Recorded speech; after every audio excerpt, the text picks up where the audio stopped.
hear the fans coming on.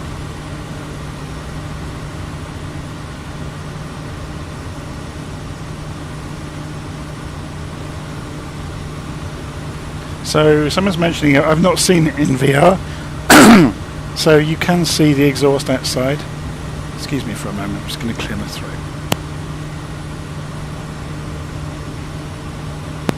Okay, that's a bit better, isn't it? So let's have a look at what direction we need to be going for our first leg. So 177 degrees takes us on our route down towards the first destination today. We get the autopilot on. This is an angle of attack meter, by the way, which will help you with that approach, obviously. There's 177.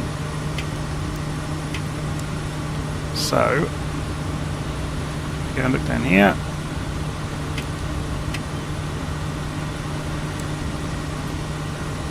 Autopilot on. And we can obviously spin the heading bug around. I'll take the head tracker off to do this.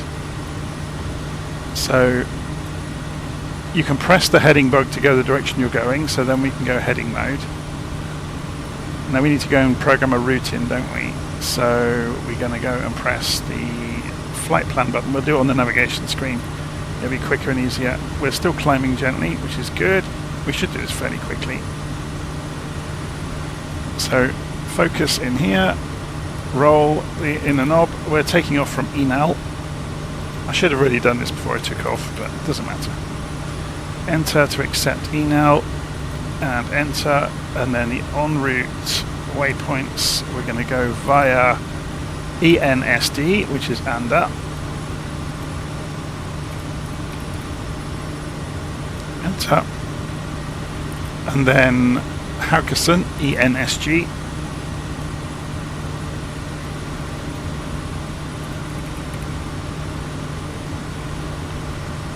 Enter, and then Notterdam, ENNO. Whoops, we need to do that. Let's give it a number.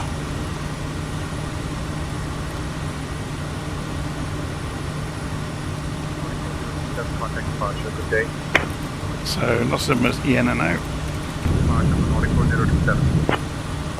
And then our destination today is Torp over at, on the south coast there, so Ento. It's over by I can't remember the name of the city is nearby. So there we go, we have a route now. So we can press flight plan again to get rid of that. We can bring the range down.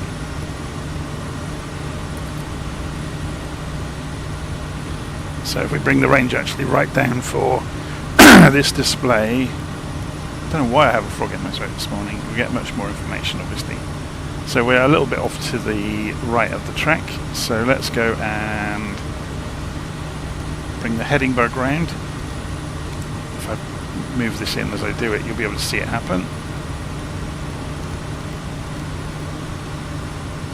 We can also go and choose an altitude to be flying to. So if we go and take this up to, say, 5,000 feet.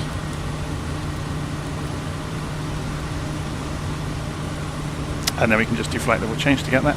And while you're in flight level change mode, obviously the heading bug, the speed bug is going to control your climb rate. So if we pull the speed bug back to 140, it will use the leftover power to climb. It's all pretty straightforward stuff. So the implementation of the various controls are fantastic in the Kodiak, so we'll keep an eye on that. So it should hit 140 knots, and that will determine our climb rate based on the amount of power we're putting through and the propeller. Now at the moment we're pushing it really hard. Let's pull that back a bit.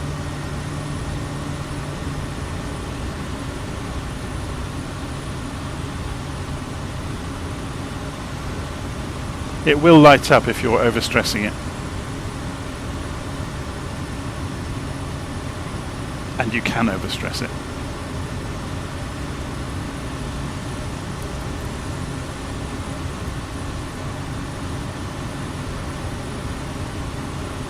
Where is the tablet of this aeroplane? It's on the... That's a good point. What have I done with it? There you go. So we can zoom. Obviously this is showing the horrific weather. We can turn that on and off in the tablet. It's just a stock flight sim tablet. So weather, and we'll say don't show us the weather radar. We can see the weather outside perfectly well, thank you very much.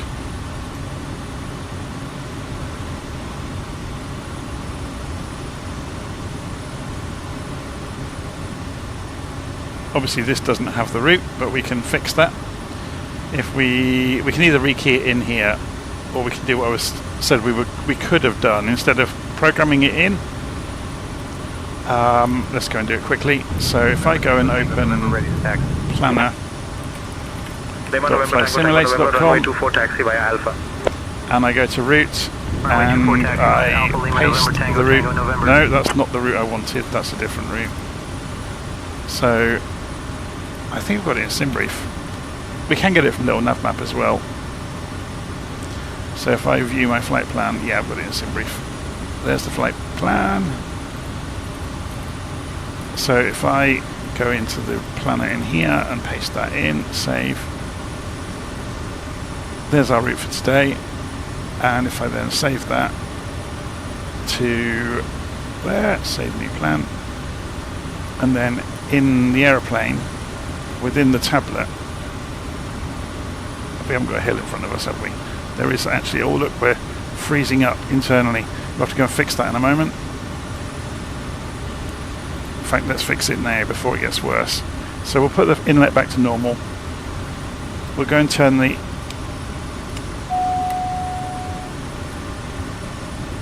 heating on, and you can see it's cleared it almost instantly. It was only just starting to freeze.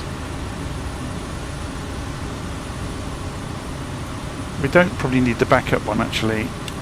Let's turn that off. But that's pushed the torque up too much, look. So I'm pulling the power back to stop the torque. There we go. We're going to be pretty close to that hill. I may have to intervene. Why is that saying that about the inlet? There we go.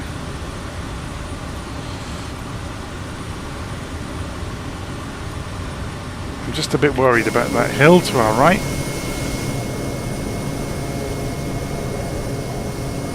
We're okay. We're just going to skim past it.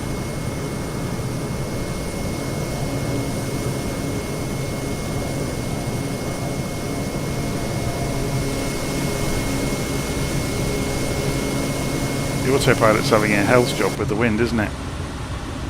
You can see it diving around all over the place, trying to maintain the speed. It's at 5,000 feet now, though, so we're good. Okay, so we are flying down towards, well, we should be going towards Anda. Of course, we're on heading mode, aren't we? So we're crossing our track here. So let's go and pull our heading back round.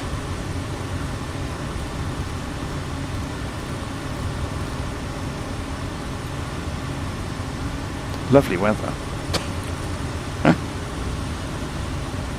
So we're heading down towards Vigra Tower, Anda. Nordic 9209 established on the ILS runway. Now, does Anda have a tower? Show information for Anda.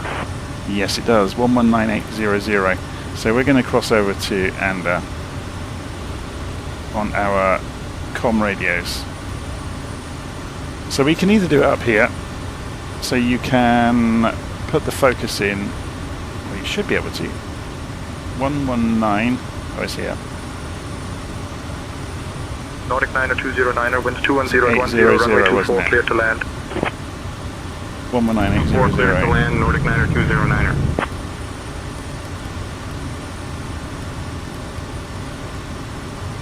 So if we switch that to active, we'll have Anda Tower. ENSD Tower, which is Anda.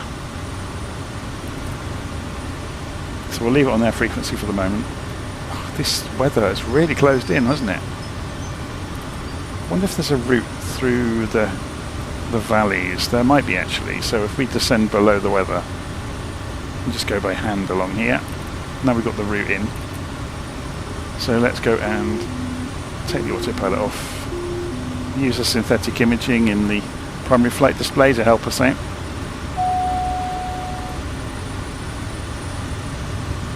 It's complaining about speed, so I'm coming off the throttle.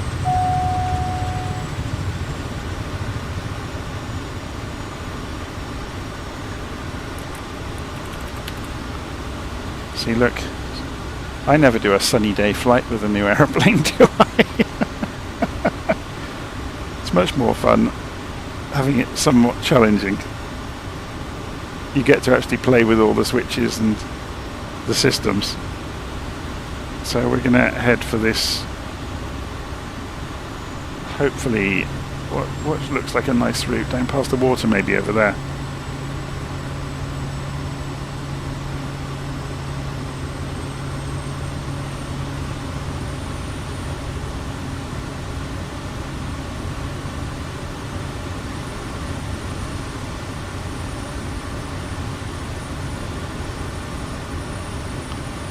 We could do an ILS approach. Let's have a look.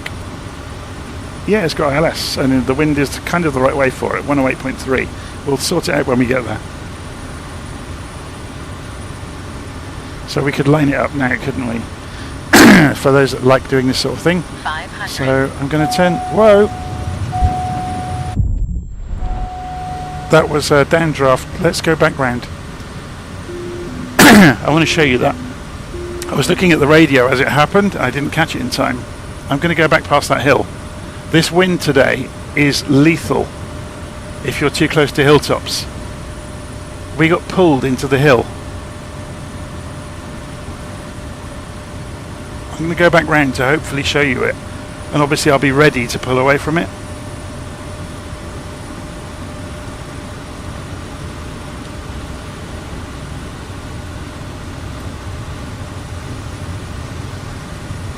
So it was that hill, wasn't it?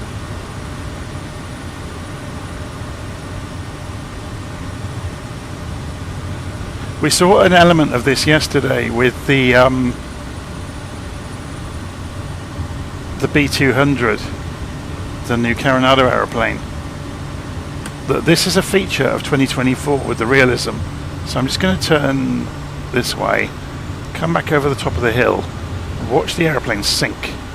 Just because it's a feature of the wind, the air mass moving over the hill, and we got pulled into the hill. It was on the other side of here, wasn't it? 500.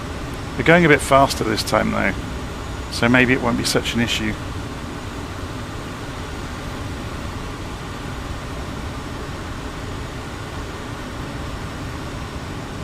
There it goes.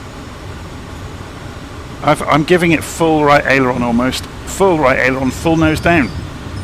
It's really throwing the aeroplane around. Oh my word. That I had to manually manhandle the aeroplane out of there, and we might hit the ground. Yeah, we're going to go in. No, we got away with it. Full left aileron, full 50% nose down. Oh my word. We got caught in the wind coming off the back of the hill. Which is why they tell you to stay 1,000 feet away from the ground. 500. 500. That was extremely dangerous. That was good that that happened in a way to show you that. So that's one of the major differences with 2024. And if you look it up, the weather modelling is just night and day better in 24.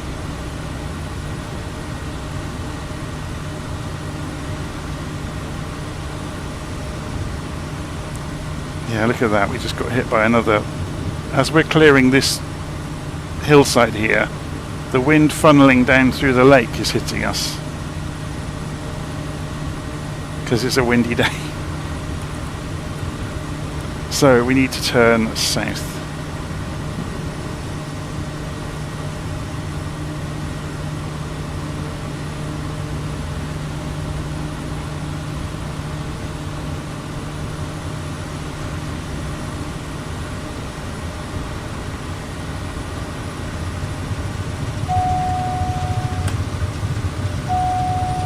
A little bit too fast. Yeah, we just turned into the wind, look, and the increased airflow over the airframe was pushing it towards its limit. Thankfully, this huge propeller that you can't see at the moment because it's spinning so fast, if you pull the power back, it will flatten the pitch on the blades and it turns into an enormous air brake.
So we're working our way around to go and turn right in a moment when we're able to. Climbing out of the valleys. Give ourselves a respectful distance. We're going into the wind, remember? Or the wind was coming kind of that direction, so it is going to be tumbling and causing eddies in these valleys. So we need to be respectful of that. Stay away from the ground. Yeah, it's trying to roll the aeroplane now. I just had to give it a load of aileron.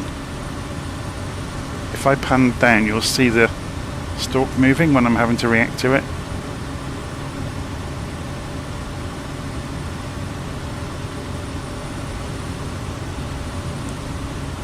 We're probably far enough away from the ground, it's not going to affect us too badly now.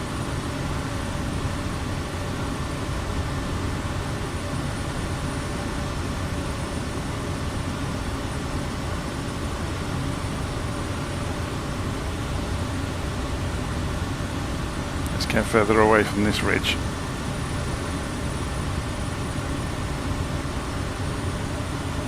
$500.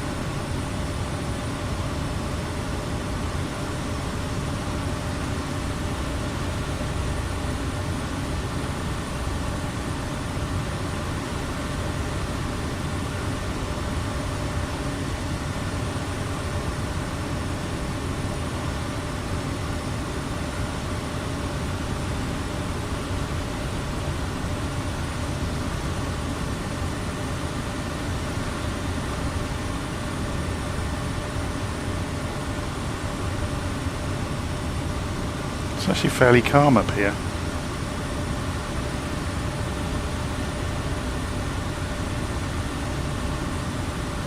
So we've actually missed the airport we were looking for, haven't we? We've missed, we missed an airport. We can still go for this one now. So we're looking for.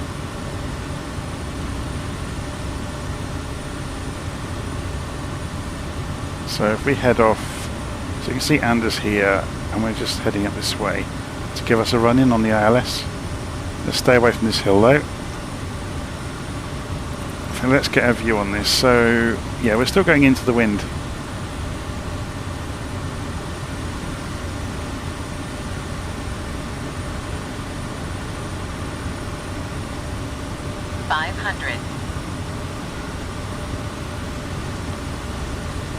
So here's the first stretch of water we can see on the GPS. Let's bring the range down.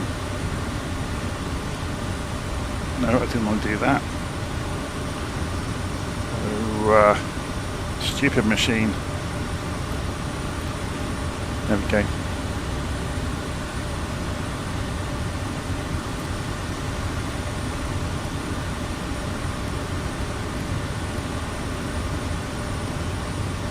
There we can see it now. Just round this bend in the water. Oh, sorry, no, the next one. Now we're going too fast again.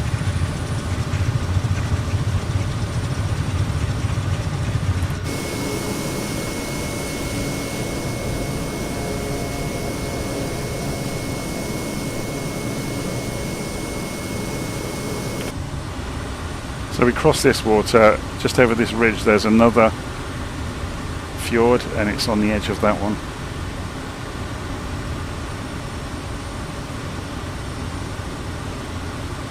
So we want 108.3 on nav 1.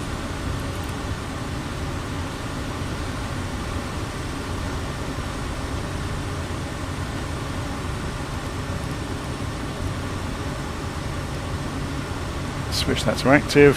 We're on localizer mode already. We want the course to be the runway direction, which is 250 degrees.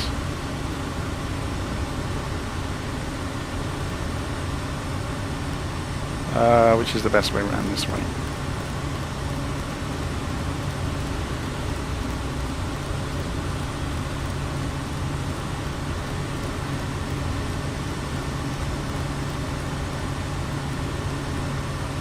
Okay, should we turn the synthetic display off? It's cheating, isn't it? So if we go to PFD options, synthetic, and turn the terrain off, and then we'll be able to see the localizer when we get near it.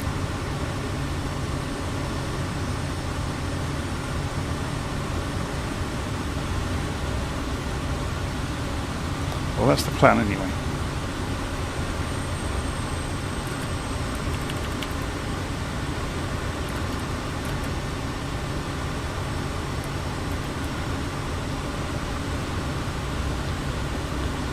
Going to sit us up a little bit. 500. 500. We're starting to freeze up despite the measures we've got in place. Can I just check that frequency? 108.3. Yes, that was correct. We're going far too fast.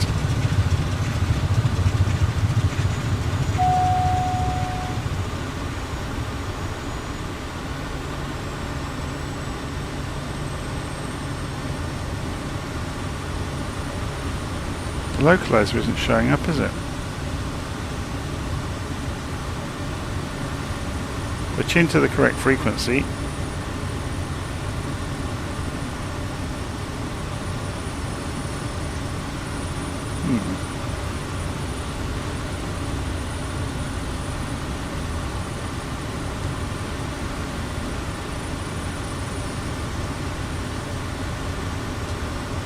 Approaching runway 26.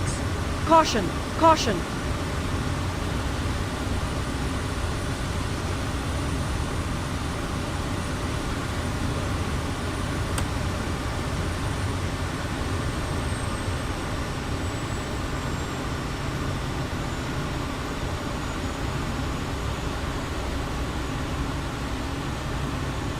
Just trying to slow us down a bit. Side slewing, whoa! Side slipping at us past that hill. The wind here is pretty vicious. You can see I'm fighting it, and it's going to come over the edge of that hill, which is not going to help. So we're going to get massive turbulence and maybe downdrafts again. Need to be on lookout for that. But yeah, it's a shame we didn't get an ILS signal. I wonder why that is. You can see I'm having to crab quite a lot.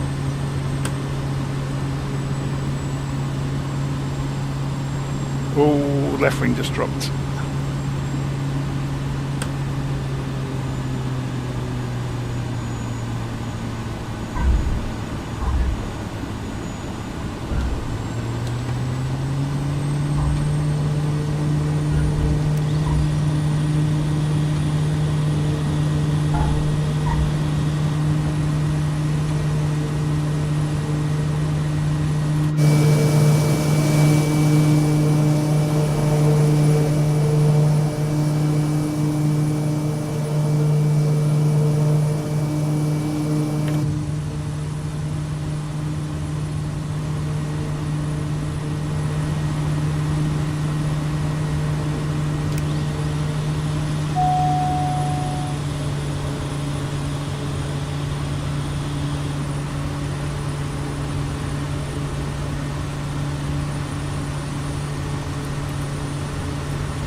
So we'll turn right to give ourselves lots of turning room over the water.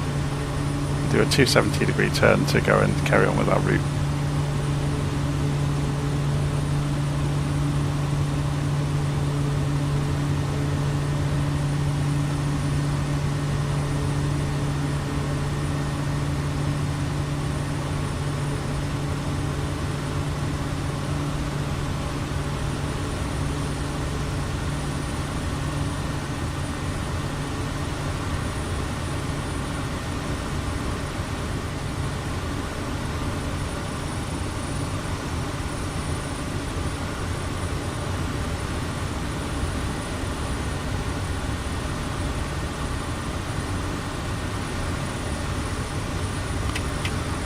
Okay, so we're carrying on, and we're going fast again, aren't we? Yeah, you can hear the airframe protesting.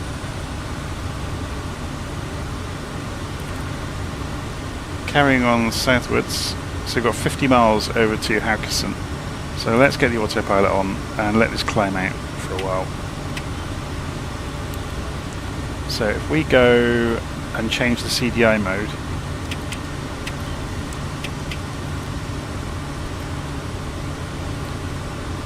GPS, turn ourselves towards the course,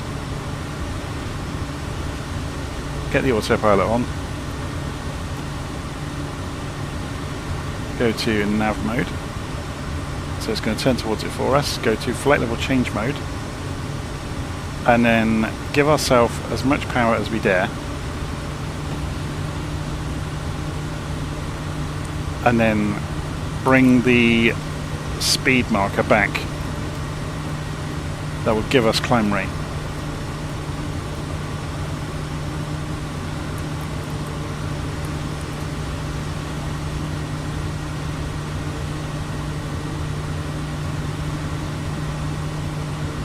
You can see the heat pouring out of the engine both sides.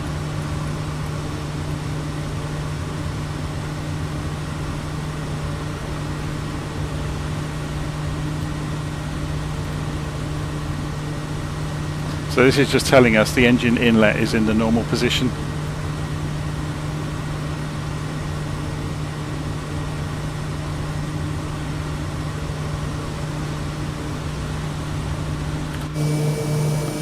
So now it's on autopilot, we can actually just have a look at the aeroplane.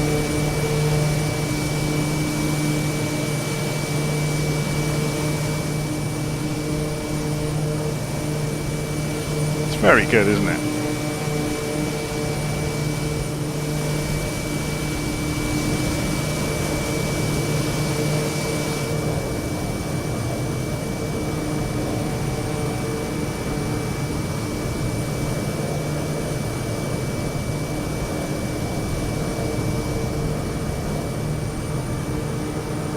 So this is only going to go to 4,000 feet because that's what we've got dialed in, so we need to go and deal with that. Let's go and let it go to 6,000. Go flight level change again, bring the speed back down for the marker to 150. So it will use the excess power above 150 knots to use as climb rate.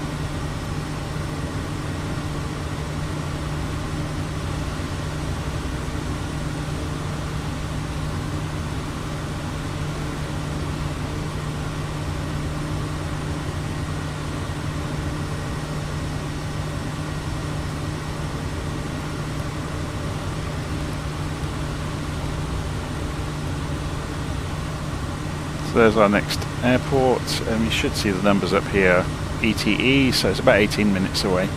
Obviously once we get to 6,000 feet we'll speed up a bit.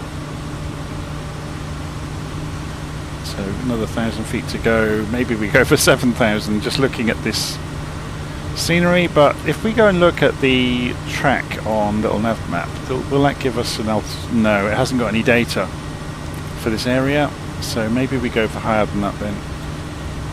So that was 6,000. Let's take it up to 7.5. So it will keep climbing like this until it gets to 7,500 feet.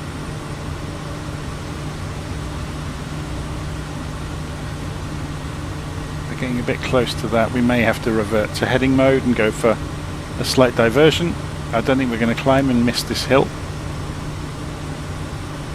So what we can do is press the heading bug and it will bring the bug round. Go directly for heading mode and then turn ourselves away from the track slightly. Just to give ourselves more time to get to altitude.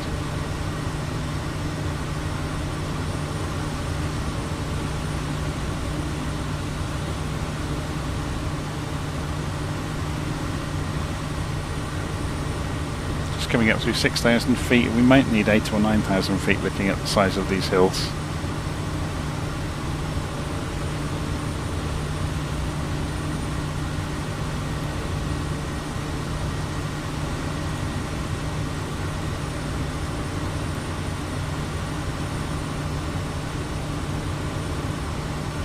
So much for a VFR flight, hey? Because we're going to run into the pea soup in a moment. And it's snowing. We're starting to pick it up in the lights. I think I've still got the lights on, haven't I? Should we have a look? Oh, we haven't got landing lights on. Should we turn them on? At least then we'll see. We've got the taxi light on. So now we have the lights on the wings, and I'm not sure if it has no, it hasn't got a light on the nose leg. I thought it might.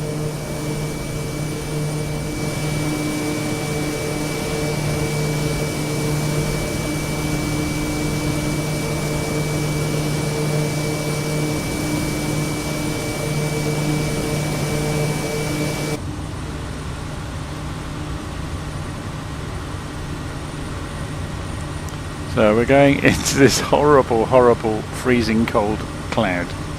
So we may have to do something about that.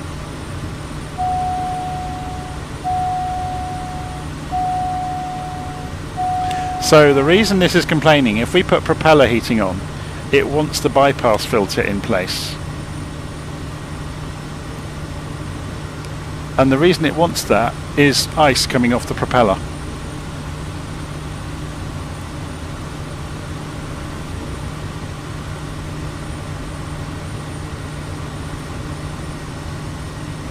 So you can see the windscreen is still freezing up even though we've got the windscreen heating on. Oh no, it isn't on, I turned it off earlier. There we go. So we'll put the ice lights on as well. That will hopefully, if I go head tracking, ice lights should allow us to see if there's any ice forming on the wings.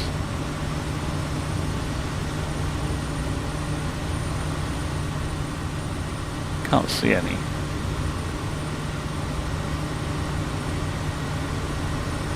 Okay, well, so maybe we should go and put the synthetic vision on, hey?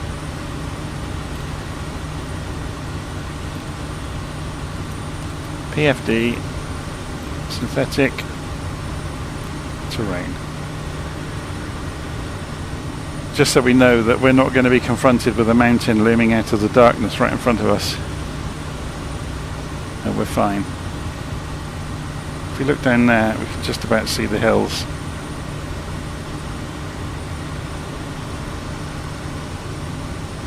So we deviated from our track, if you remember. We're slightly off to one side of it. We can straighten back up onto it now.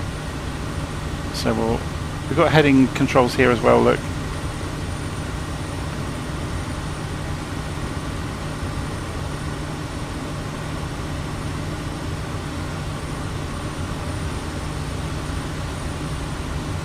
So there's the actual track. Of course this is the G1000, so it has this lovely rectangles that you can fly through, which you'll have seen if you've been doing missions in Flight Simulator. Same sort of thing, but it's obviously part of its synthetic vision.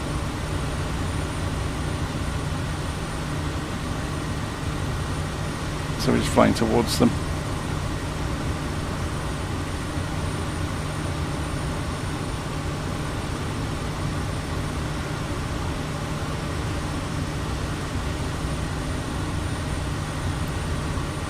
Didn't have to choose the day, didn't I, for this? Oh my word.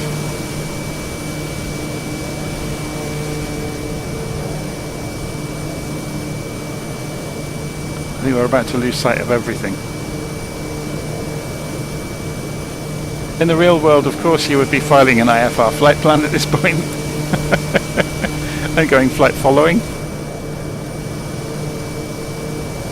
And we could tune centre on, say, intentions and talk to them and get flight following.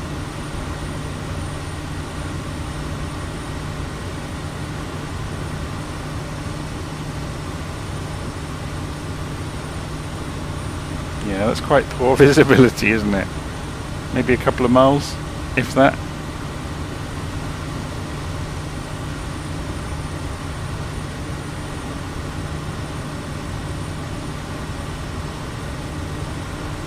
And then once we're in the cloud, 0.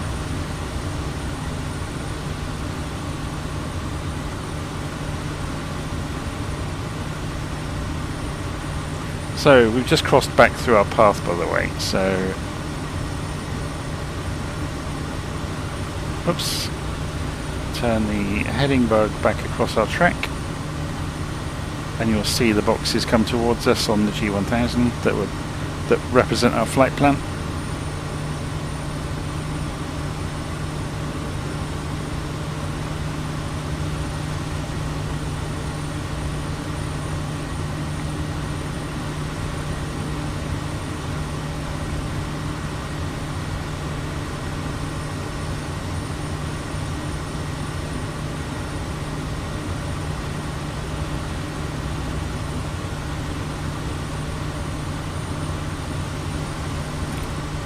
So we probably want to go and tune into Haugesund Tower, don't we? So we're coming down this way. 119300.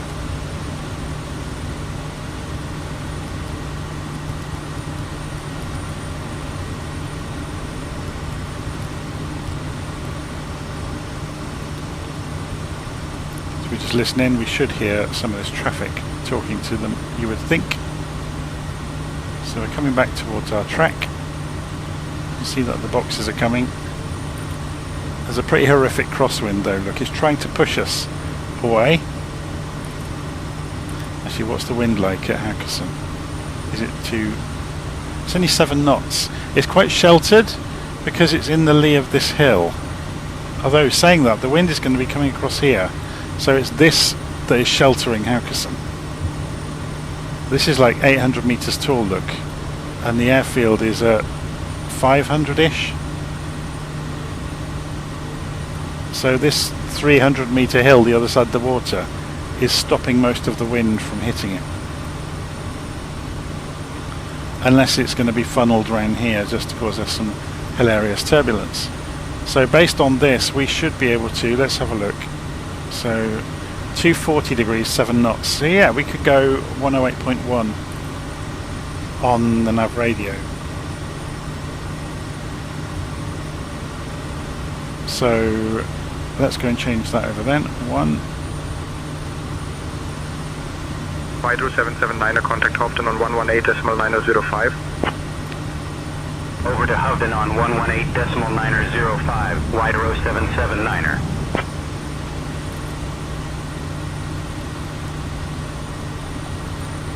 So that's nav 1, 108.1. So when we change to lock 1, we should see that. We'll want a course of 233 degrees. Obviously we can't do that while we're on GPS. So let's go and put heading bug mode on. We're already on it. That means we can change the CDI mode. So back out of here, change the CDI to lock 1. So there's the runway. We want 233 degrees on the course, which is about there.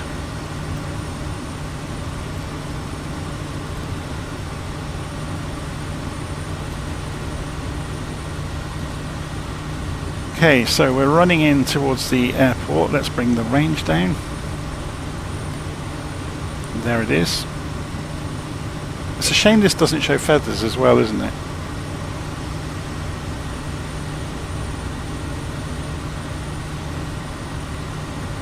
But we know based on that heading bug for the localizer course, we know to turn left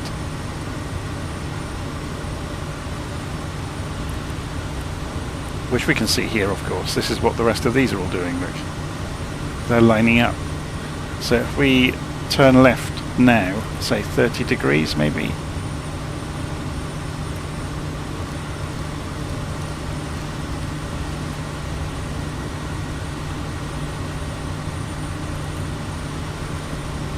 So we've just commanded 125 degrees, but that won't happen because of the wind. It will probably be a bit more than that.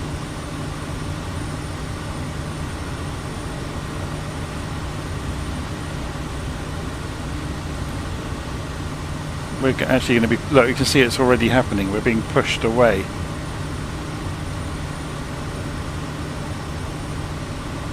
So it's a 4-degree glide slope, so it's quite a steep one, which you'd expect because of all of these hills in the way.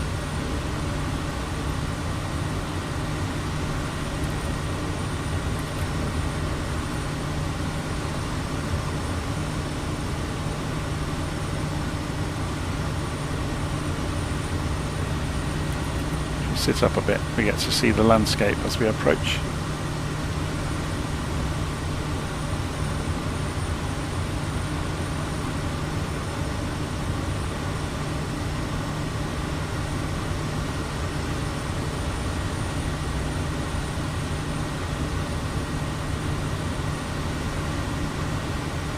Let's give it a bit more power.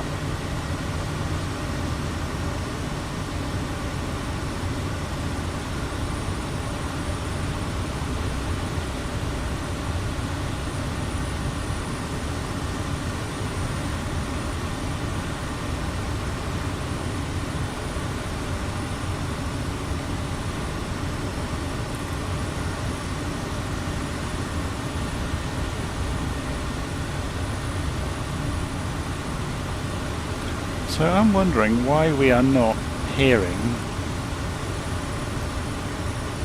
the tower conversations at Haugesund 119300. Got it tuned in. I thought we'd have heard this lot.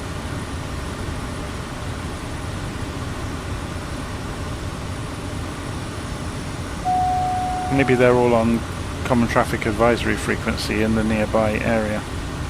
Let's go and check this. What Say Intentions says is the CTAF for... No, it's got the wrong airport listed at the moment, but we can look it up. If we go airport lookup, and we want Haugesund ENSG, search.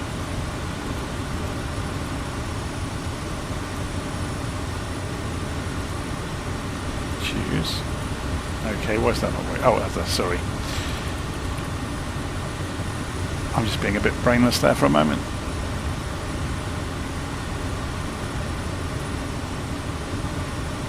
Oh, it doesn't have a controlled tower within the Say Intentions world. Or maybe they're out today. There is a Sunday. They're not staffing the tower. That's why we can't hear it. Let's see if we can still call it, shall we?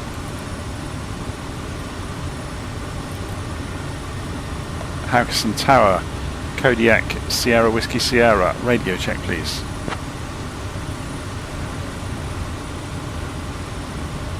Kodiak Sierra Whiskey Sierra, Satinas Precision Radar, Roger, readability 5. We're getting, yeah, radar. That's not the tower. That's radar that's covering the tower.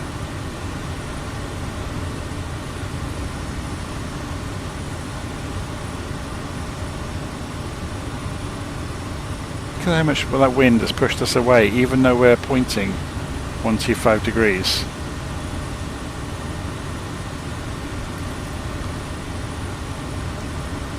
So we'll bring our nose around a little bit.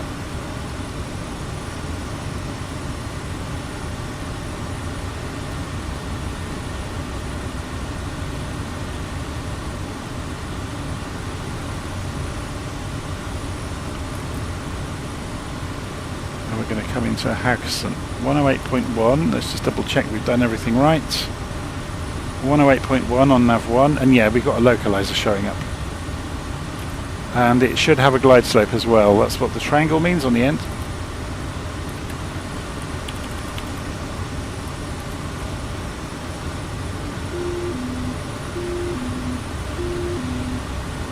So turn your autopilot off.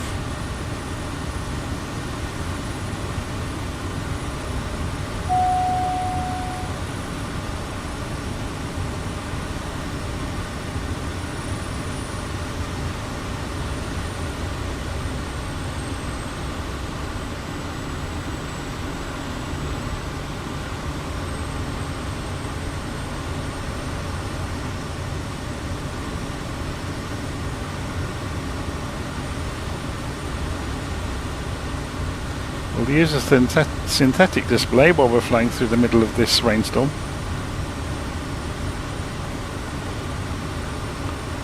And we'll move my view slightly down so I don't have to crane downwards all the time.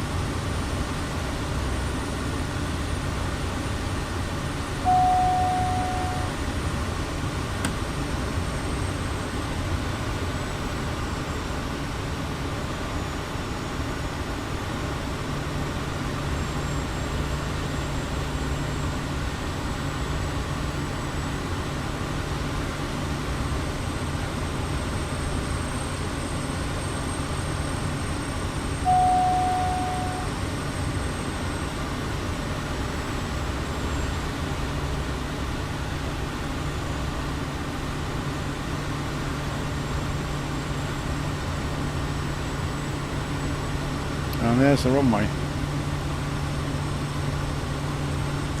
So thankfully below the cloud base we can see it. And there comes the localizer for it, look. It's a slightly offset localizer.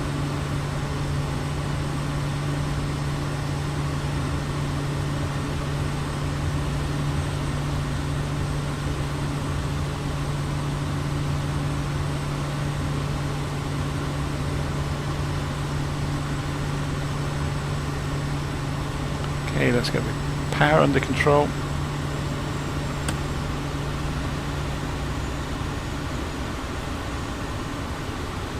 Start to deploy the flaps in a moment.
See those glide slope over here.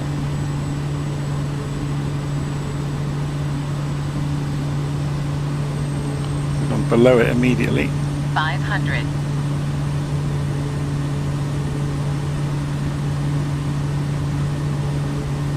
Whoa! I'm having to give this bootfuls of ailerons to keep it level. That, like I said, the turbulence from that hill on the left is nasty.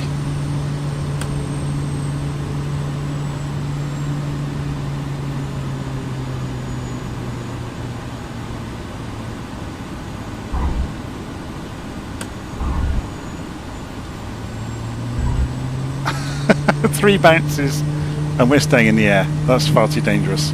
If I hadn't done a full stop then there's no way we would have rolled. We were getting gusts. Look, I mean, look at the strength of the wind. It was coming straight down the runway into our face and causing havoc.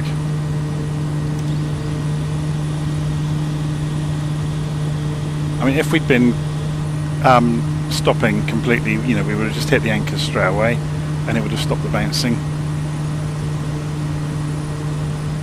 That's pretty dramatic out there, isn't it?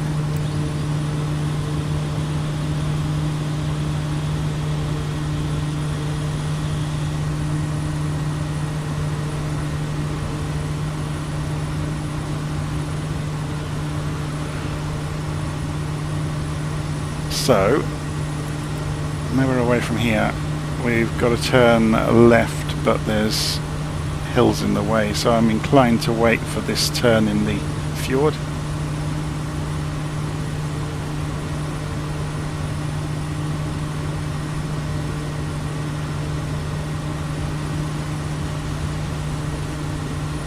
So let's get the autopilot going, get the heading bug pointing this way.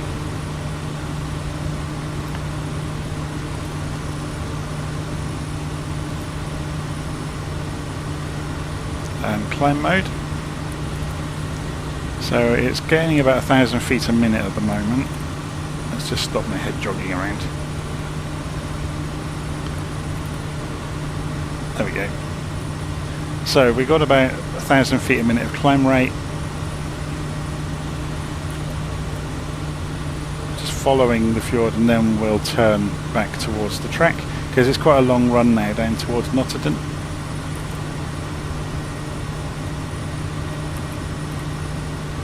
How are we doing for fuel? Okay, but not brilliant.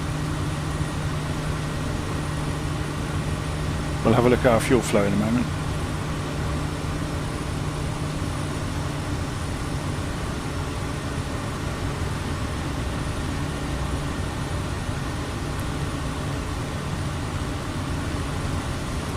Let's change the CDI back to GPS mode so we can see the track.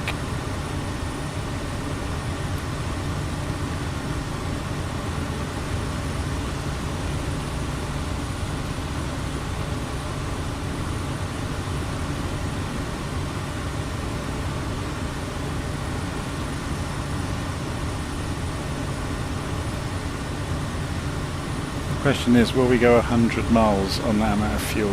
I'll do the working out in a moment. Coming up to 5,000 feet. So we're gunning the engine at the moment because we're climbing. Fuel flow per hour, 443.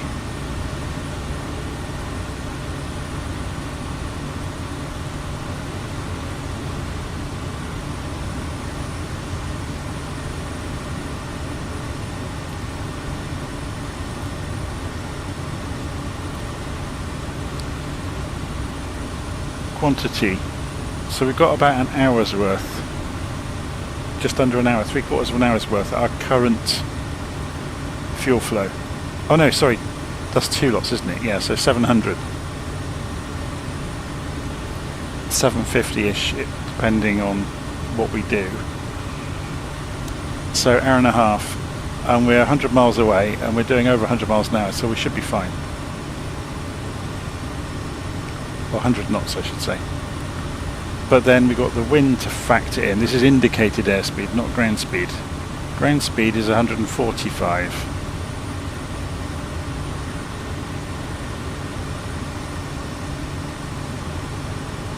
We should be alright. Famous last words. Look at that scenery.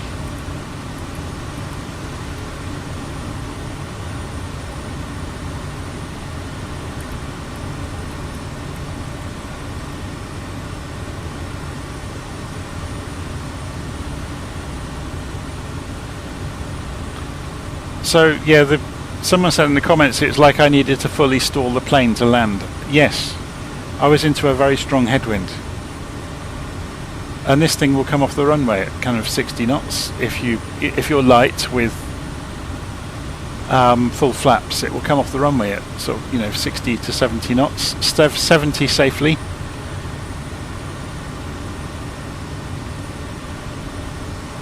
So even down to 50 miles an hour, or 50 knots, sorry, with a 20-25 knot headwind, you're going to be on the point of flying still, which is exactly what you saw. And with the big balloon tyres, that didn't help because we were bouncing, because it was turbulent as well. Just shows you the challenges the real pilots have to face, doesn't it? So should we stay at this altitude, just below the cloud ceiling? So if we press altitude hold, I think we're coming into the area where the LittleNavMap knows what's coming. Just have to keep an eye on it, I guess. Should we see if we can get flight following? We're at 7,200 feet. So we want to go to say intentions and go to ATC, go to the center frequency. Oh, we haven't got it. Oh, yeah, center 125055. So what that's done is tuned it in for me automatically. We'll need to go down here, ready to do it, and go to transponder and code. Center Kodiak Sierra Whiskey Sierra at 7,200 feet. En route to Notterdon, requiring flight following.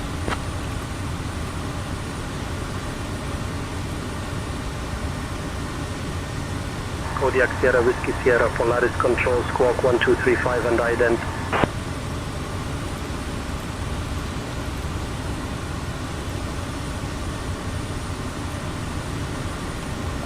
Kodiak Sierra Whiskey Sierra identified 15 south of Sogndal Airport, Alcosen at flight level 70, QNH 1002. QNH 1002, Sierra Whiskey Sierra. So yeah, our QNH was quite a long way out. You can change this from inches to, they're giving it in hectopascals, obviously we're in Europe. So I've got to remember how to do it. Kodiak Sierra Whiskey Sierra, contact Polaris Control on 124.705 transponder 7000. Safe flight. Contacting Polaris Control 124.705. Kodiak Whiskey Sierra Whiskey. Oh, it's the other way around, isn't it? Sierra Whiskey Sierra. Polaris Control, Kodiak Sierra Whiskey Sierra with you, 7,200 feet en route to Notterdon.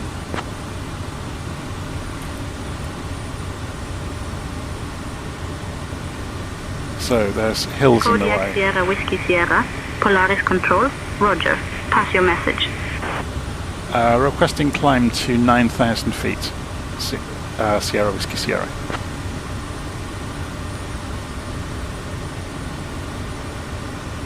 Kodiak Sierra Whiskey Sierra, climb altitude 9,000 feet. Climbing 9,000 feet. Sierra Whiskey Sierra. So we'll go flight level change and we'll bring the speed back to 150, which will give us climb rate. I just don't like the look of these. I think they're going to be very close to our altitude.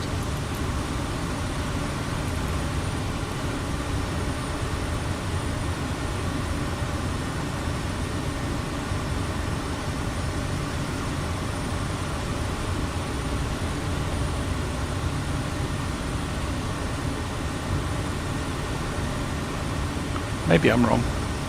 Hopefully I'm not.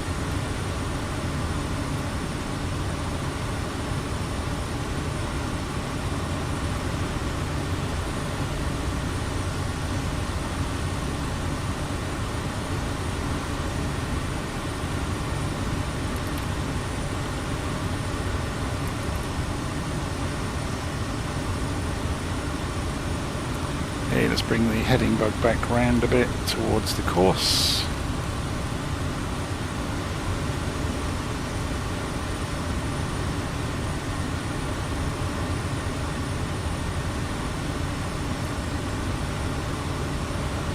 I don't know if we have to switch oxygen on in this one. Let's have a look. Yes, we do. Obviously there's not an infinite supply either.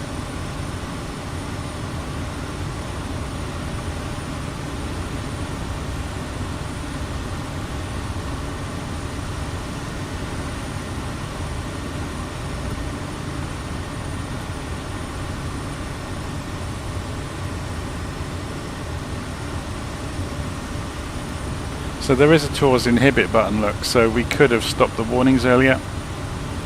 So if you are in hazardous places and you want it to stop complaining at you. It's having trouble getting to 9,000 feet, look. Should we give it a bit more power. Trouble is that's going to decimate the fuel.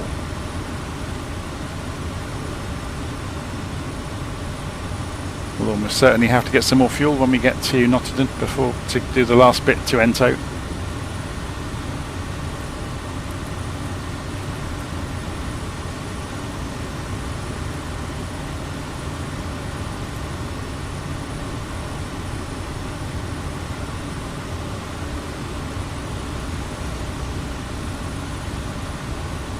We never got as far as loading this, did we? Because we got distracted by smashing into a hill. So if we import from the web and load the route, there we go. And there's our route.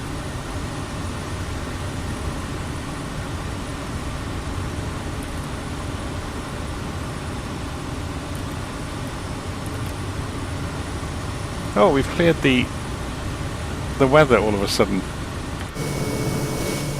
We've come out of the worst of it.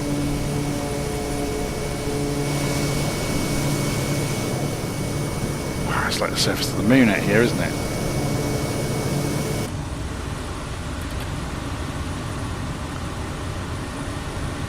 So just approaching 9,000 feet.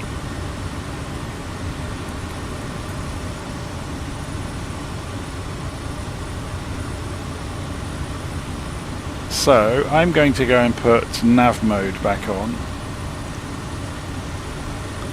So you can see it's in heading at the moment,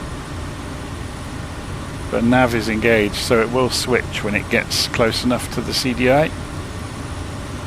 So as we come in towards the course deviation indicator will sweep towards the course, and when it gets close enough this will switch to nav mode all on its own. It's kind of interesting that it doesn't show nav in small writing next to heading. The only indication you have is the lights here. So it will drop heading mode when it's close enough.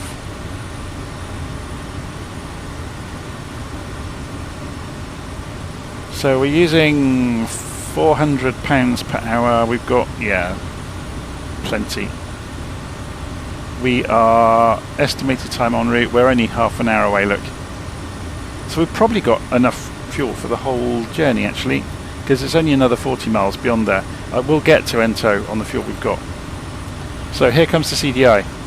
Watch the GPS, or watch the autopilot I should say. Switch over to nav.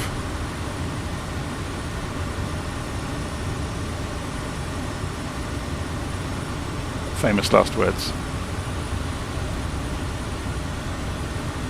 There it goes.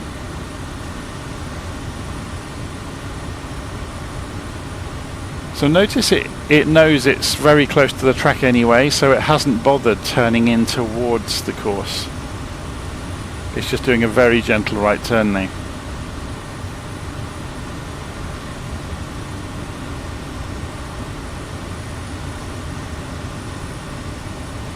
So we've got about half an hour in the cruise until we get to Nottingham.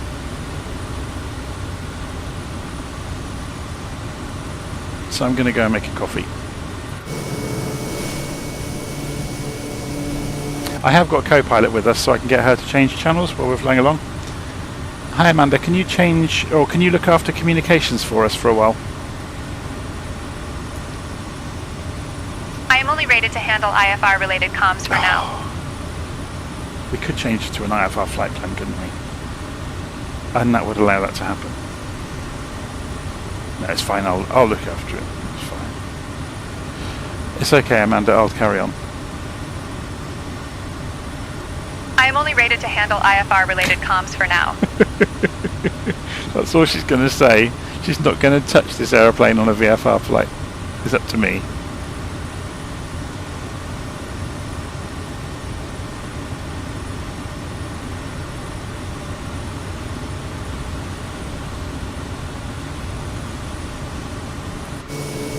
Okay, so we've got a little way to go across the top of the hills. As you can see, the weather is not going to be kind.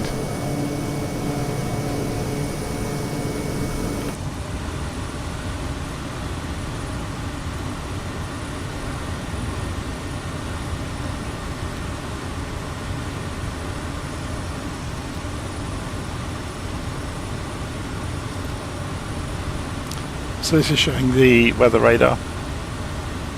So patches of rain.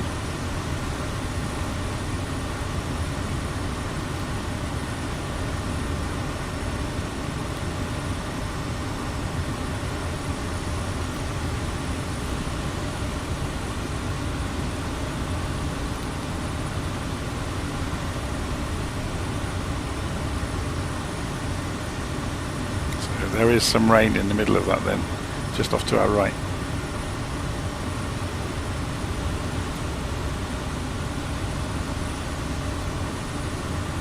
But you can see here we're completely safe. We're tracking sideways because of the crosswinds going on. Should put the wind display on for those that are interested. So PFD options, wind option 3 shows you both vector and speed. Option 2 will show you that, so option 1 shows you relative to the aeroplane.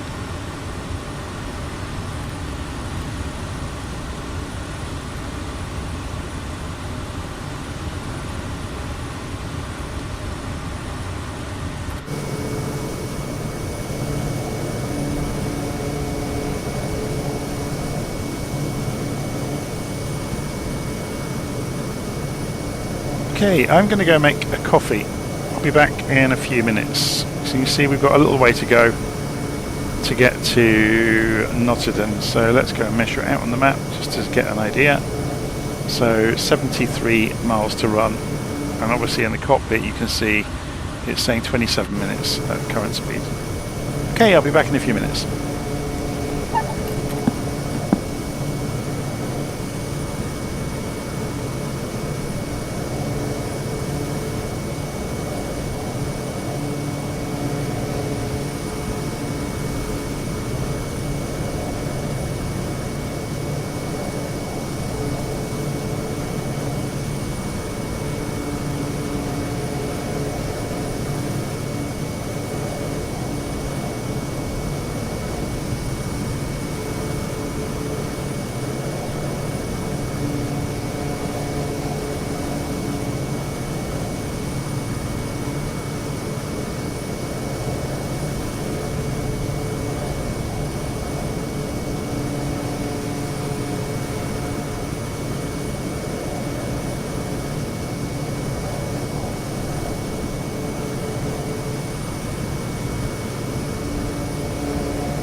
Okay, I'm back. Should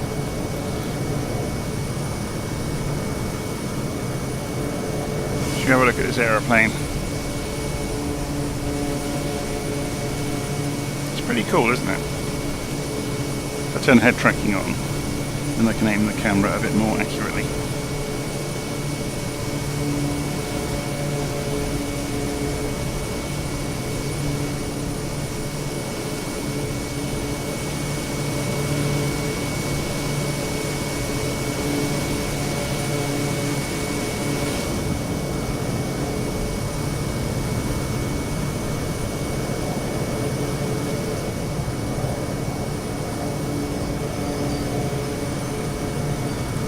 So I do believe the weather is actually clearing slowly.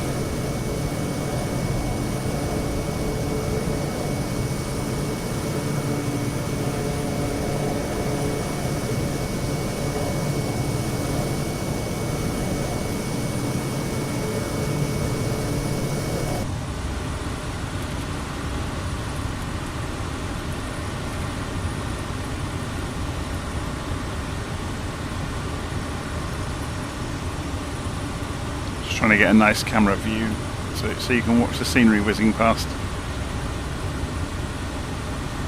So we've got 20 minutes to run.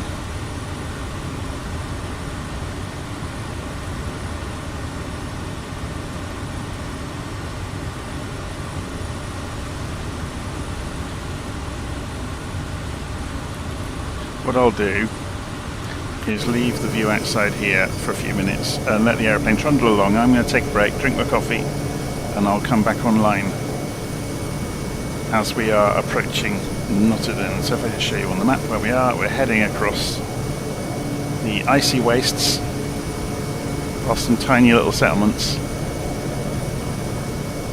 See you in a bit.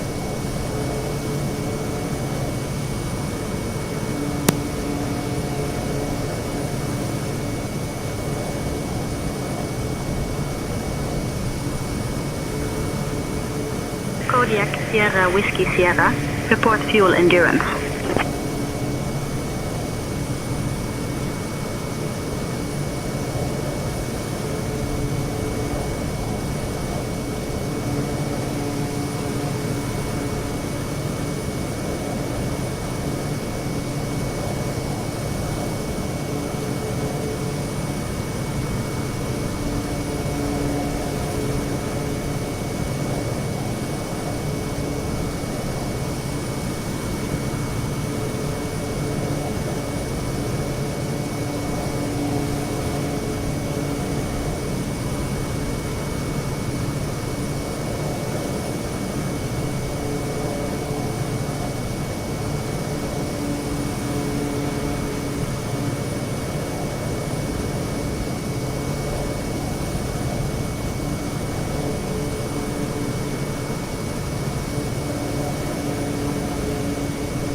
Okay, I'm back. So let's go and have a look at the map, see where we are. We're coming in towards Nottingham. Does Nottingham have a tower? I don't think it does. We're just going to double check. No, it's Unicom. So we'll stay on centre with flight following, but we'll ask centre for permission to do a touch and go when we get a bit closer. It's amazing scenery out here, isn't it? I'm glad the clouds have cleared up a little bit, so hopefully it'll be a little bit clearer when we get down to Torp as well. So Sandefjord is the name of the place I was trying to remember, which is the main town near Torp Airport.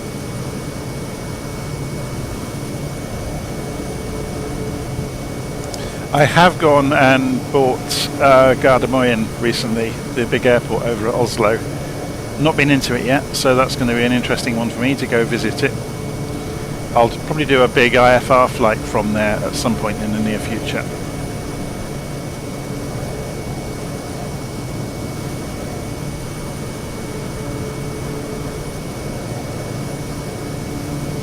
Okay, trundling along. What's the ETA? Should we go and have a look inside the aeroplane? Estimated time en route to the next waypoint is 13 minutes, so it shouldn't take too long. Look at the weather showing up on the radar, so it's to the right of us. It's over there, look, in amongst the cloud. There is actual rain happening.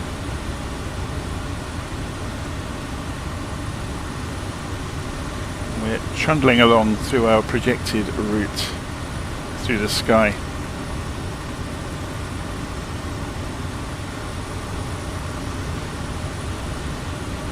Very cool. So if we go and have a look down here, this is still on bypass. It should be on normal.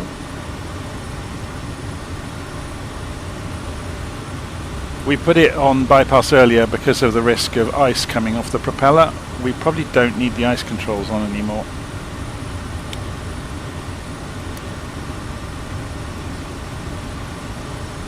Or not until we're in the cloud later. So this will come up with another notification in a few seconds telling us that the inlet is on normal, not bypass. There we go, look, engine inlet norm. So that's just telling us that it's finished reconfiguring itself. It takes a little while for it to do it. So I mentioned earlier, I've never really played with this too much, but this has got a menu system.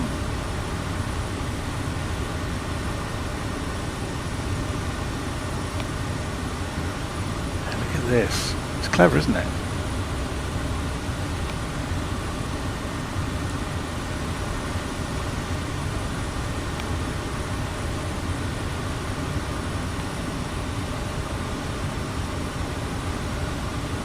So it's got this entire system that they've gone and actually implemented on it.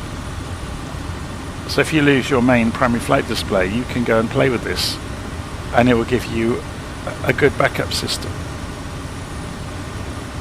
If you think that's affecting your frame rate, it always used to be the trick that you could come down here and you can pull the fuse on it, or the breaker, sorry, and stop it, standby attitude. So if I show you this, I don't know if I can fit it in the screen when we do it. So there's standby attitude. If I pull the breaker, it's gone off. If I put the breaker back in, then it switches back on. It's quite cool, isn't it?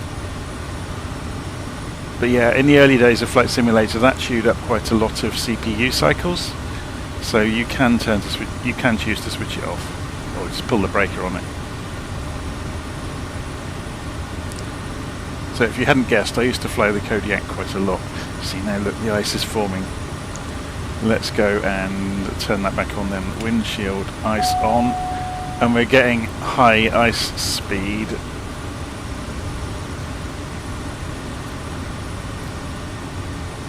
It's fine.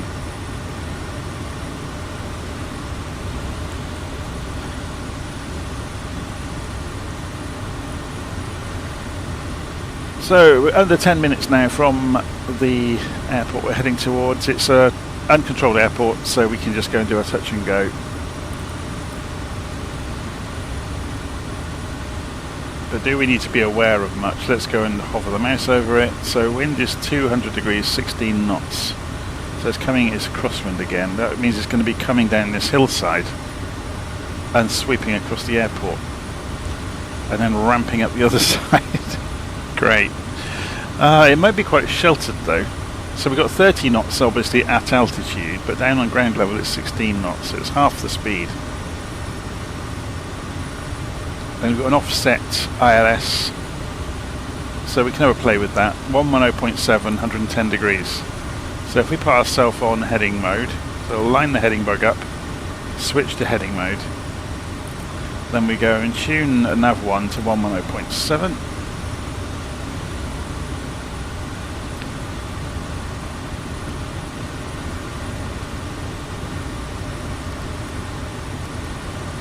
And then switch that to the active frequency, and we'll switch the CDI mode over to localizer 1, and then we want the course to be 110 degrees. So we go and spin the course to 110, which is there. It was already on that direction. So that's the runway direction relative to us. Obviously we're not there yet, but we will be. So if we were to come across a slight right angle or right offset to our current direction of travel,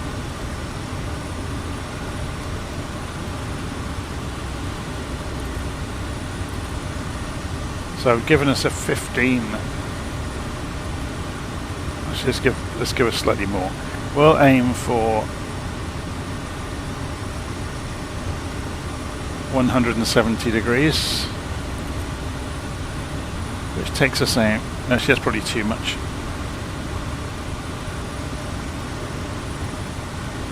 .165. I'm not sure if we can get a chart of NO. Should we go and have a look in Navigraph and see what it says about altitude to come into the so import flight from Simbrief, download that one, and so there's NO. Obviously, because it's not the end of the flight, Simbrief doesn't like doing this, but we're going to force it to anyway. We'll just look up NO, Nottingham, open the charts for it, and look for the approach charts. So we're looking for, runway 12, and it's got a diagram. Brilliant.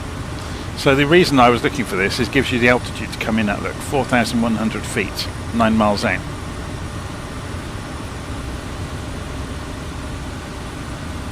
So you can see it here, look. Obviously this is ready for commercial traffic, but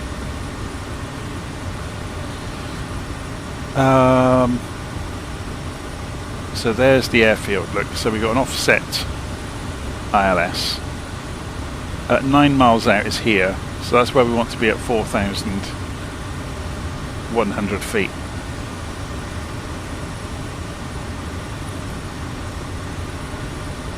Has it got a waypoint number there? So that's hasn't got the waypoint name marked, has it? FL12. And they're different than the ones that appear here.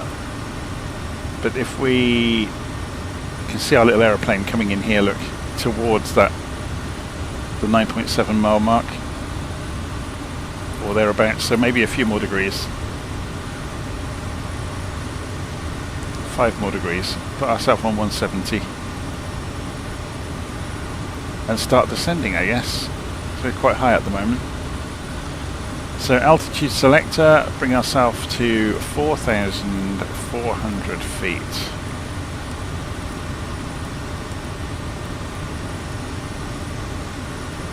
And then go flight level change and use the power. So we'll hold the speed we're doing and just pull the power back. So we'll maintain 170 knots and you'll see the airplane start to drop, because it's diving to allow itself to descend. So if we pull the power back a lot, we'll maintain 170 knots and the airplane will drop through the floor.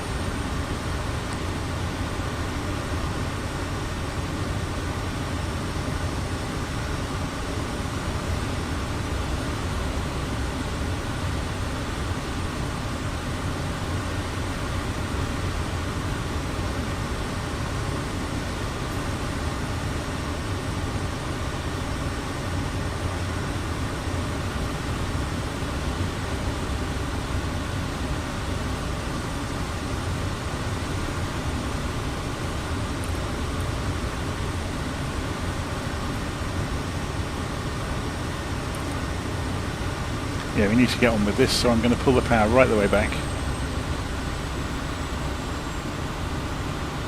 It's maintaining 170 knots by diving. So we're falling out of the sky on purpose. Yeah, look, it doesn't like it. The risk of going such high speed is the risk of the ice coming off and doing damage.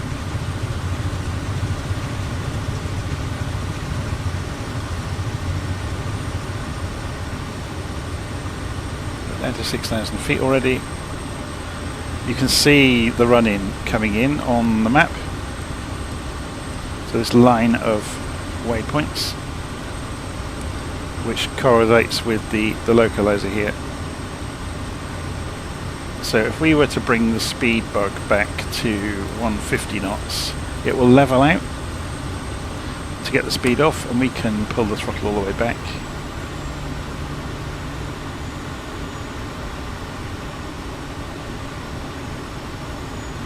Bring the power back in to control the descent rate.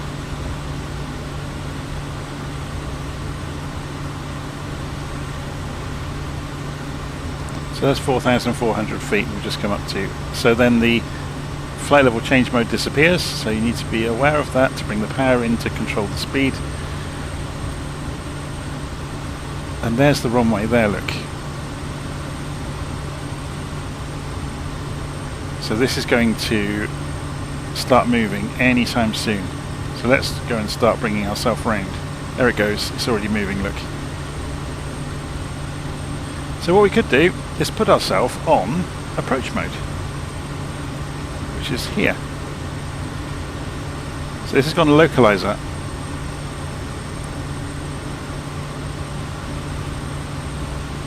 Now it's got no glide slope by the look of it. No, there's no glide slope, there's no triangle there.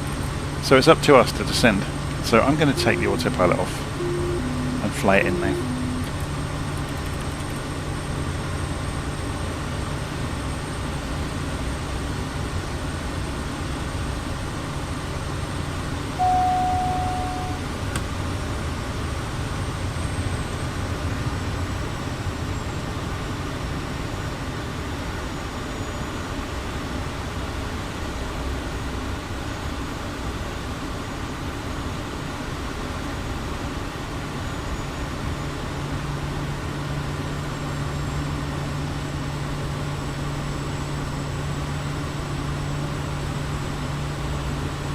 That crosswind is going to be fun.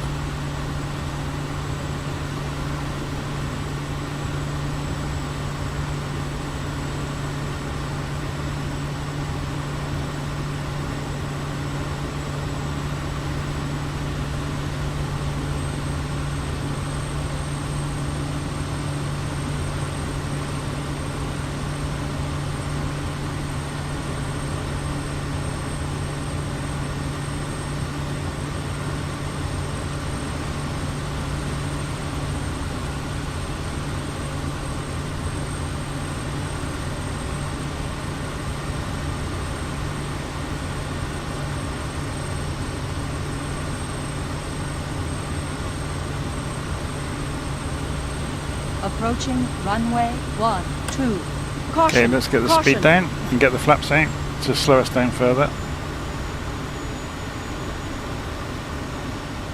So I'm going to side slip us slightly just to remove some speed. Look at the speed coming off.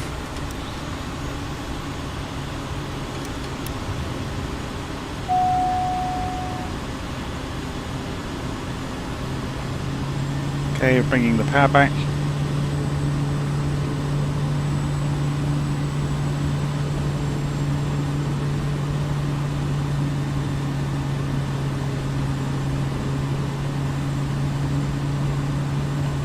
And you can see us going sideways, look. We're going to have to turn into this wind really quite dramatically.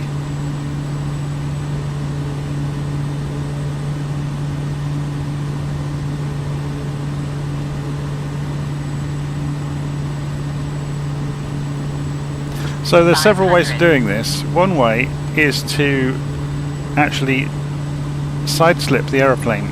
So I'm side slipping right now to point the aeroplane at the runway, and then you use the wing attitude to translate left and right while you're side slipping. So I'm on maximum side slip. So I'm going to have to go right wing down so much. Yeah, that's almost impossible. So what I'm going to have to do is release the side slip and just crab along the runway. And then straighten it up at the last moment as it loses lift.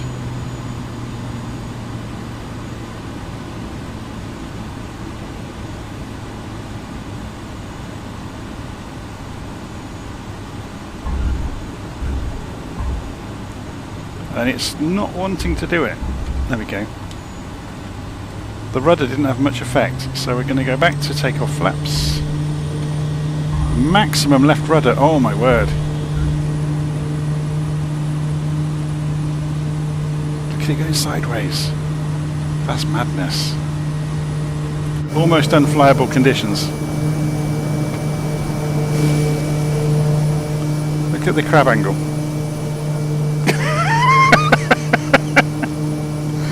That was awesome. Good fun.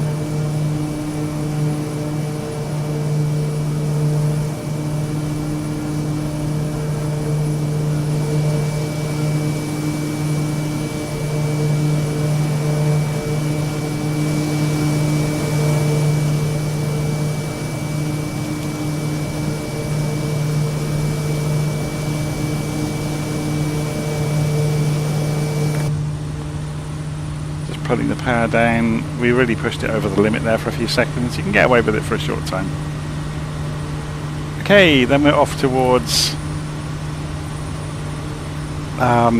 40 miles over to Torp, and that was the end of our flight for today. So should we just hand fly it? Although it's so windy, it's dangerous getting near the ground, because as I showed earlier in the flight, the airflow around hills can be a real killer.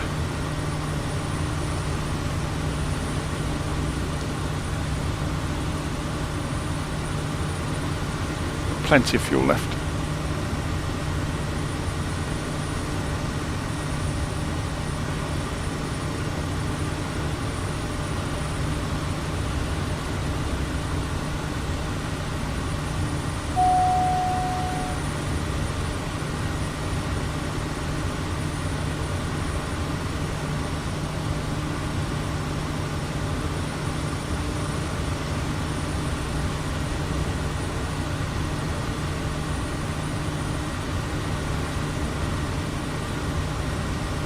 So we've got travelling at this speed, about 11 minutes until we get to Torp. So let's go and get the airfield programmed in. If I go and straighten up the autopilot and put it on so I can concentrate on other things for a while. We'll take it back up to 4,400. 500. So if I bring the speed down to 150, whoops. The aeroplane will start climbing.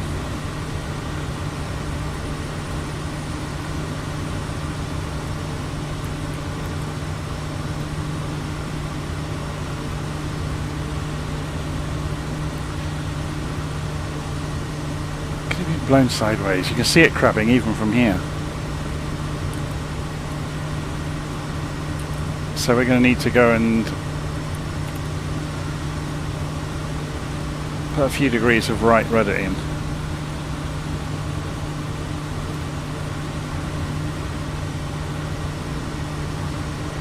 But we could leave it on nav mode, couldn't we? So if we put this back to GPS, although we want to set the ILS up for Torp, don't we? But we don't know which runway yet. So let's go. I'm presuming it's going to be runway 18, based on the wind. But why guess? Let's go and look at say intentions. So yeah, it's not showing Torp yet. So airport lookup, other, ento, search, Torp, and we've got tower here, 118655.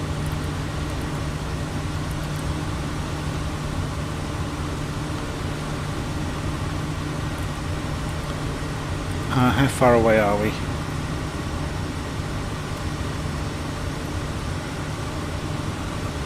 about 25 miles by the time we make the call. So let's remove that measurement. We've already got the tower 118655. Let's just double check that. 118655, okay. Tower Kodiak Sierra Whiskey Sierra approaching from the northwest, requesting full stop landing.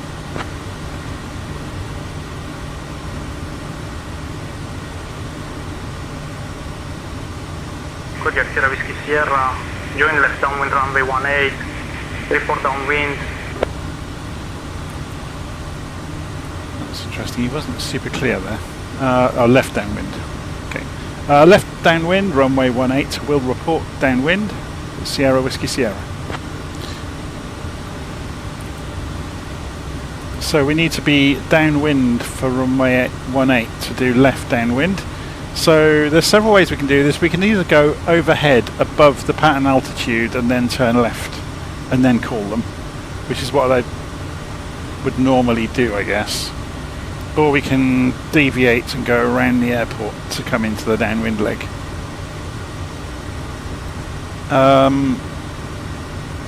So let's go and show information for Torp and overview. Elevations 274, so 1200 feet for the pattern altitude. So if we come in at least 2200 feet and then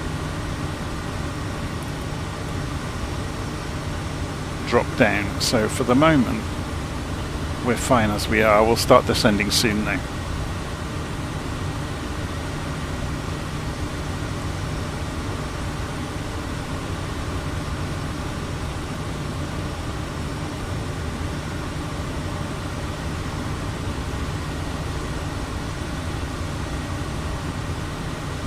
Should we bring us, it's fairly flat around here, let's bring ourselves down to 3,000 feet already. So altitude pre-selector to, looking at this number here, to 3,000. Go flight level change and hold the speed we're doing, just pull the throttle back. You can see it starting to descend. If I pull the throttle back further, it will descend faster.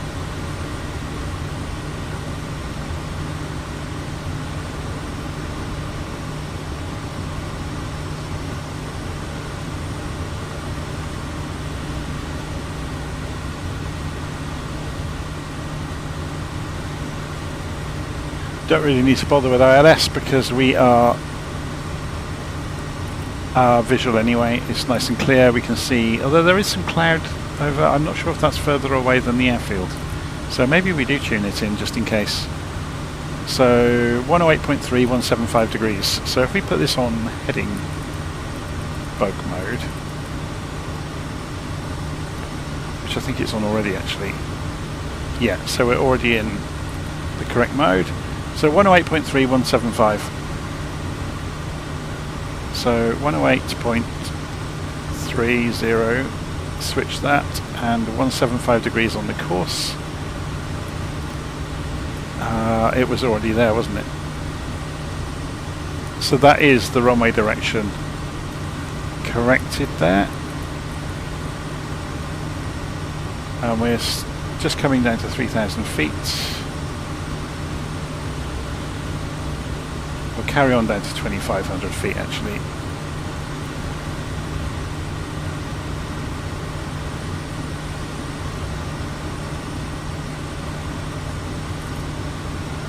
So if we fly over the top of the airfield at 2,500 and then do a descending turn towards north and then loop around. Obviously as soon as we complete that turn we announce we're downwind.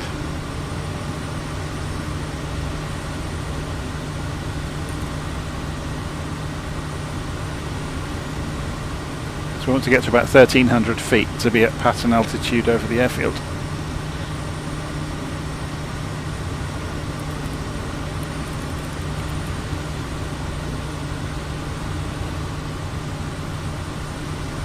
What a change in the weather, look. The further south you get, it's all green and verdant everywhere. earlier on it was pretty inhospitable, wasn't it?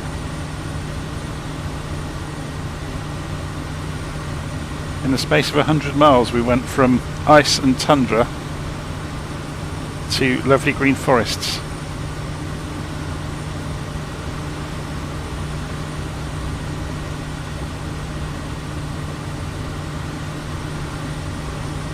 So we're at 2,500 feet, let's pull the power back up again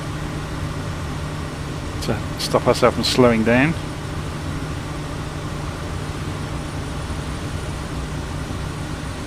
I think I've still got the landing lights on, haven't I? Yeah.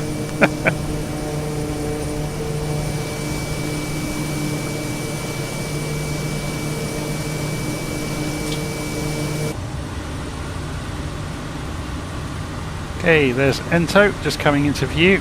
Oh. Torp Airport.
There we go. So they've told us to do left. That's obviously a teardrop for the if you came in at altitude over Ento and then do that way. This is the instrument chart.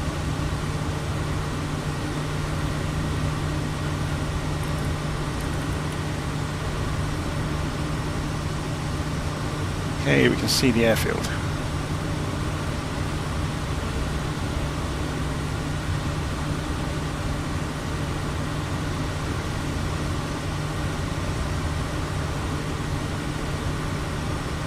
So what I'm going to do, just to make it very obvious, is turn ourselves slightly across the airfield.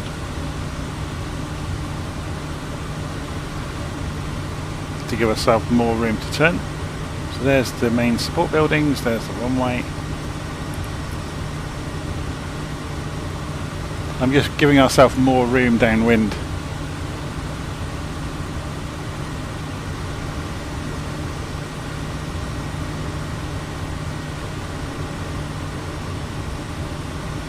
Make sure our barometric pressure was slightly out. It's fine.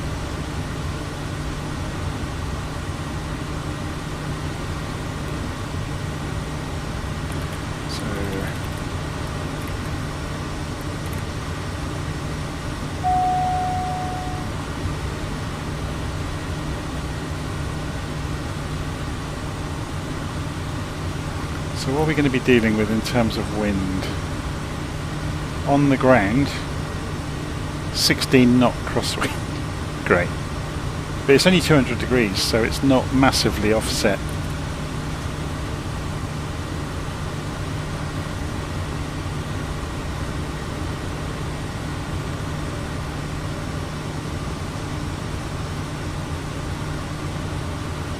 Is he taxiing out?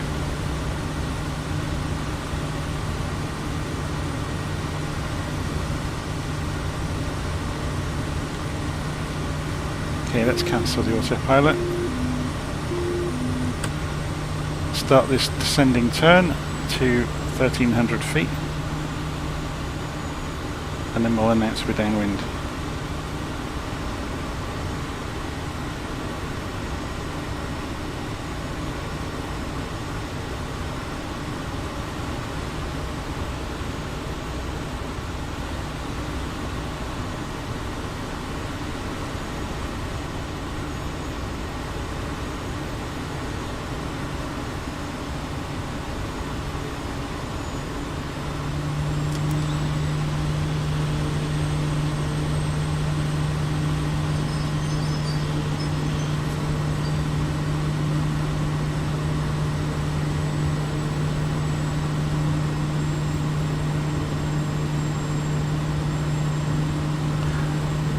Tower, Kodiak, Sierra Whiskey Sierra, downwind for full stop landing, runway 18.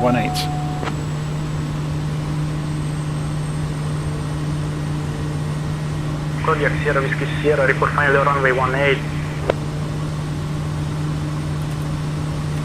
Didn't understand him. Approaching runway Report final. 36. So we just carry on. Caution, caution.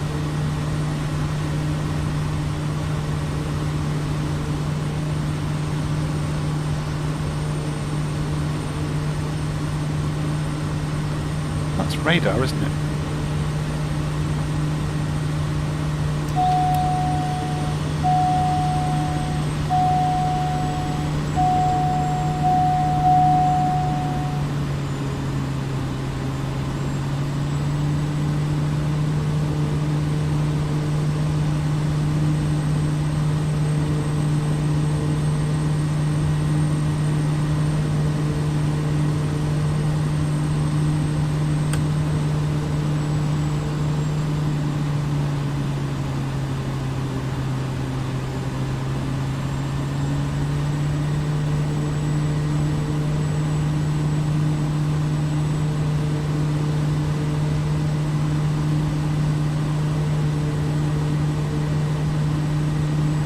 Tower, Kodiak, Sierra Whiskey Sierra on finals, runway 18. 500. Kodiak, Sierra Whiskey Sierra, wind 210 at 17, runway 18. Clear to land. Report runway vacated. Clear to land, runway 18 will report runway vacated, Sierra Whiskey Sierra. Approaching runway 18.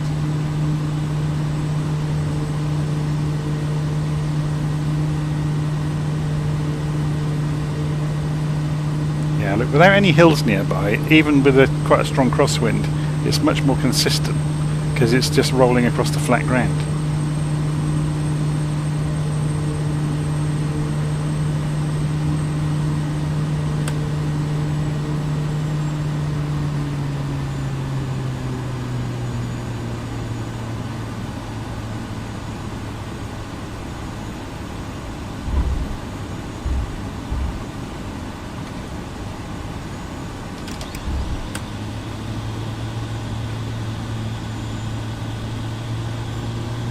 Kodiak, Sierra Whiskey Sierra, contact ground on 126.18. Contacting ground 126.18, Kodiak, Sierra Whiskey Sierra. Thank you. So we need to get to... I'll wait till we're off the runway before we contact ground.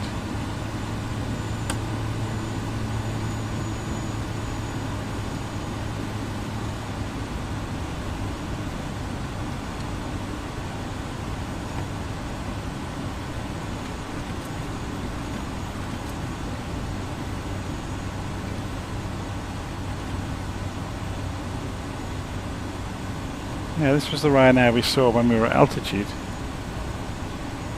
Strange.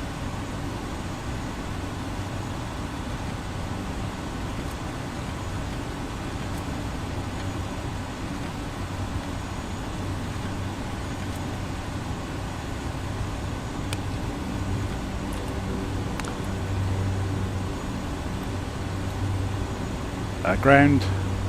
Kodiak, Sierra Whiskey Sierra, just departing runway 18, requesting taxi to parking.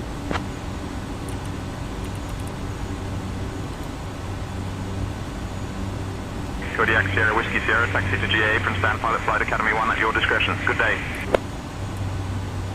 Taxi at our discretion, Sierra Whiskey Sierra. So this is the GA parking here, I'm guessing. The pilot parking, yeah, that's what you mentioned, wasn't it? Park in front of the building then.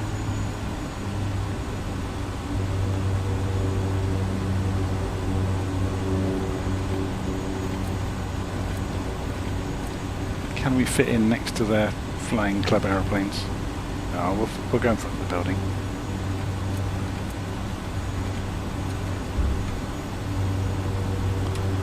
Okay, parking brake on.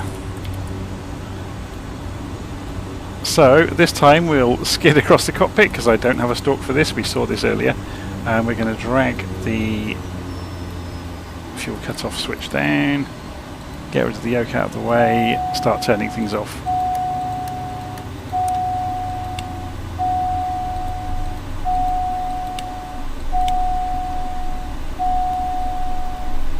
Get rid of the warnings. Obviously it's saying oil pressure low, which we're completely expecting.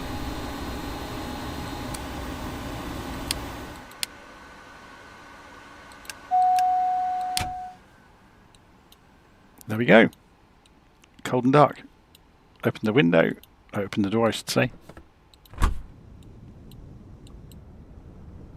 And we can walk away from the aeroplane. Didn't mean to do that. So there we go. That was the Kodiak in Flight Sim 2024. It's a lovely aeroplane. It's great fun to fly. And it's just that bit more interesting, especially in difficult conditions, with, you know, having to manage the propeller and manage the airspeed, and its flight model is fantastic. So yeah, you really do have to think ahead and get the speed down, because it will try to fly. You saw it bouncing hilariously on these big Tundra tires earlier and taking back into the air again. But as long as you manage it nicely. On a bigger airfield it's obviously a lot easier because the airflow over the runway is that bit more consistent. But yeah, there we go. I'm going to leave it there. Hopefully you enjoyed that today. And we'll see you all again very soon. I'm not sure what I'm going to be flying next. It may well be the DC-9 because it had an update recently, and it would be nice to have a look at it. So you can see today we took off from Vigra up on the western coast of Norway, and then we came down to Anda, and then over to Haugesund and Notodden, and eventually into Torp, which is just north of Sandefjord. Okay, I'll leave it there. Thanks ever so much for watching along, and I'll see you all again soon. Take care.